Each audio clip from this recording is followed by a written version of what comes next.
हाय, मेरा नाम है आशीष और आप देख रहे हैं दिल लर्न टॉप। एक बार फिर शुरू है हमारा प्रोग्राम जिसका नाम है सोशलिस्ट। सबसे पहले करते हैं बात आज के शो में क्या है खास। एक वीडियो लीक हुआ और पाकिस्तानी मर्दों ने अपने रंग दिखा दिए। अमिताभ बच्चन ने ट्विटर पर क्या गड़बड़ की जिससे लोगों ने ले ली मजे।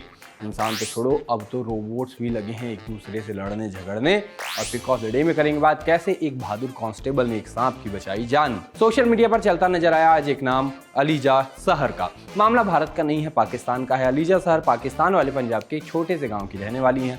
गांव की जिंदगी, घर द्वार, गांव के खाने त्योहार और आम जिंदगी के वीडियोज अपने व्लॉग पर डाला करती थी। अलीजा सहर व्लॉग्स नाम से उनका यूट्यूब चैनल है जिस पर 1.51 मिलियन से ज्यादा सब्सक्राइबर हैं। अच्छी खासी चलती जिंदगी में संकट तब आए जब उनका एक कथित अश्लील वीडियो वायरल हो गया जिसमें वो किसी से वीडियो कॉल पर बात कर रही थी जहां से उसे लीक हुआ हो गया बताया गया था। वीडियो की डिटेल्स में हम नहीं जाएंगे, लेकिन उस वीडियो को लेकर पाकिस्तानी सोशल मीडिया यूजर्स ने उनको इतना ट्रोल किया कि यूट्यूब का कमेंट सेक्शन उनको बंद करना पड़ गया। इसके साथ ही खबरें आई कि इस विवाद के कारण उन्होंने जान देने की कोशिश भी की।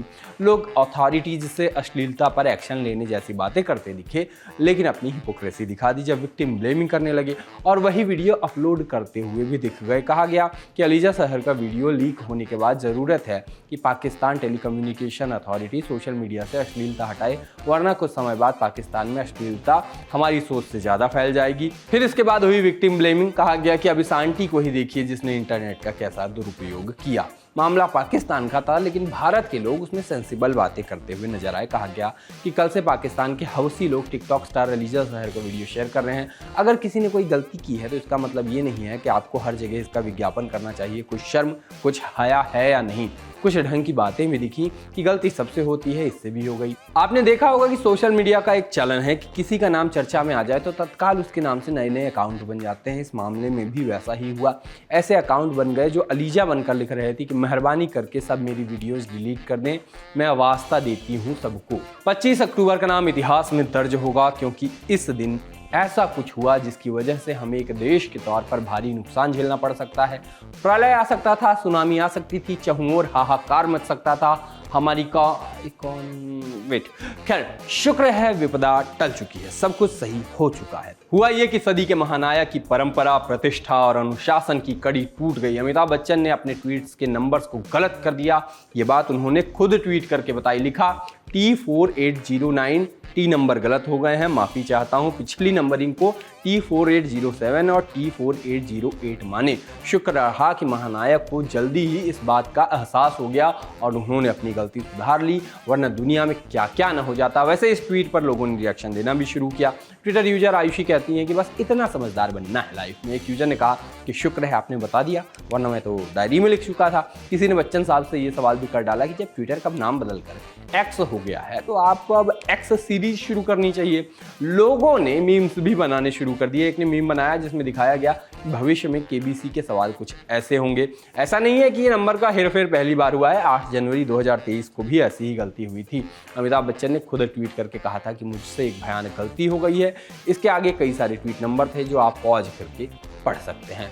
30 मई 2022 को भी ऐसी ही नंबर का एक हेरफेर हुआ था। अब सीन ये है कि ये फ्रेंडली बैंटर बन चुका है। लोगों को पता है कि वो ऐसा क्यों करते हैं। कई बार उसके पीछे का लॉजिकल कारण भी वो बता चुके हैं। हम तो बस यही चाहेंगे कि उनके ट्वीट के नंबर्स सालों साल ऐसे ही बढ़ते चलें। देश के सामाजिक, आर्थिक और राजनीतिक विषयों पर गहरी रुचि रखने वाले युवाओं के सबसे पसंदीदा टॉक शो कॉफी विद करण का 8वां सीजन शुरू हो गया है। इस ज्ञान से भरपूर और रुचिकर शो के पहले ही एपिसोड में दीपिका और रणवीर पहुंचे। इनकी शादी का वीडियो इस शो में दिखाया गया। वीडियो बाहर आया और इंटरनेट लहालूट हो गया। ट्विटर यूजर शार्टी किडो 28 ने एक ट्वीट दिखा मतलब किया जिसका कैप्शन था रात के 12 बज रहे हैं और मैं रो नहीं रही हूँ यार।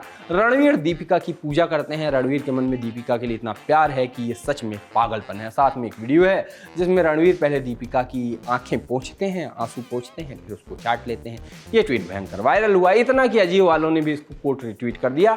लेकिन जो लिखा वो बड़ा ही फनी कह सकते हैं आप। अजियो ने लिखा कि क्यूट, लेकिन इसमें काजल टेस्ट करने की क्या जरूरत थी। फिर क्या हुआ, लोगों ने क्या कहा ये हमको जरा भी आइडिया नहीं है, लेकिन अजियो ने ये ट्वीट डिलीट कर दिया है। इंसानों के लड़ने के वीडियोज अक्सर ही आते रहते हैं सोशल मीडिया में, लेकिन अब तो जैसे जैसे दुनिया बदल रही है वैसे ही लड़ाई का प्रकार भी बदलना चाहिए ना, तो बस बदल रहा है। खासकर जब मतलब AI वगैरह आ रहा है, तब कल भी बात हमने की थी। आपको बता दें कि ऐसा होने लग गया है, नजर आने लग गया है। इन दिनों एक वीडियो चल रहा है जिसमें देखा जा सकता है कि दो रोबोट आपस में भिड़ लिए। वीडियो मॉस्को का बताया जा रहा है। ऐसा तब हुआ जब दो सामान डिलीवर करने वाले रोबोट एक कॉर्नर में एक दूसरे के सामने आमने आमने आ गए। दोनों एक दूसरे को आगे नहीं जाने दे रहे हैं। वीडियो मजेदार है तो कमेंट्स भी मजेदार ही आने थे। एक ने कहा कि ये AI वॉर शुरुआत है, मतलब AI वॉर की शुरुआत है। एक यूजर बोले कि ये अच्छा तरीका है इनको बिजी रखने का ताकि ये हमें अकेला छोड़ दें। एक का कमेंट था कि दोनों में से कोई भी पीछे नहीं हट रहा है और ना ही पास दे रहा है, एक इंसानों जैसी हरकत है। वैसे ये वीडियो देखकर मेरे मन में यही सवाल है कि क्या रोबोट्स ने भी लड़ाई होने के बाद मिलना जरा कोने में कहना शुरू कर दिया होगा। हम में से कई ऐसे लोग हैं जिनका दुख एक ही है कि अगर सही समय पर YouTube चैनल खोल लिया होता, भाई साहब आज करोड़ों में खेल रहे होते हैं ना। लेकिन वही है ना टाइम है, ना इतना धैर्य है, और आलस किलो क्विंटल भरा हुआ है।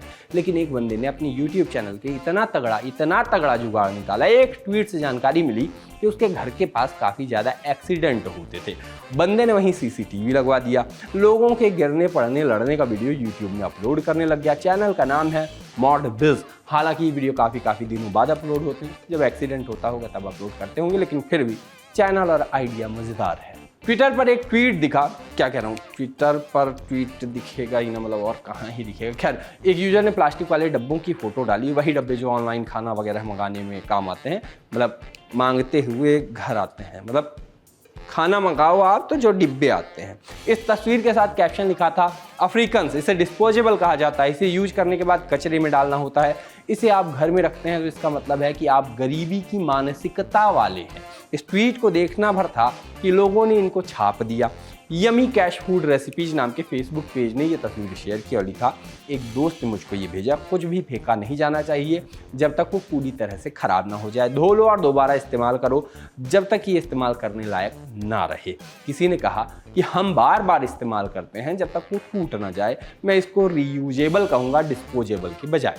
आप बताइए, आप इस बॉक्स का इस्तेमाल दोबारा करते हैं या तुरंत ही फेंक देते हैं? क्या मानते हैं आप सही? सोशल लिस्ट में अब बारी है पिक ऑफ द डे की, और पिक ऑफ द डे में आज बात एक वीडियो की। MP के नर्मदापुरम से इंसानियत की नई मिसाल खड़ी करता एक वीडियो सामने आया है। हुआ यह है कि यहाँ एक जहरीला सांप पाइपलाइन के अंदर फंसा था। लोगों ने पानी में कीटनाशक मिलाकर पाइप में डाल दिया, जिसके चलते सांप हो गया बेहोश। कांस्टेबल अतुल शर्मा वहां पहुंचे और सांप को पाइपलाइन से बाहर निकाला, और उसके बाद अपने मुंह से सांप को CPR देकर उसकी फिर से नई उसको जिंदगी दी, उसकी जान बचाई। आप वीडियो देखो पहले तो।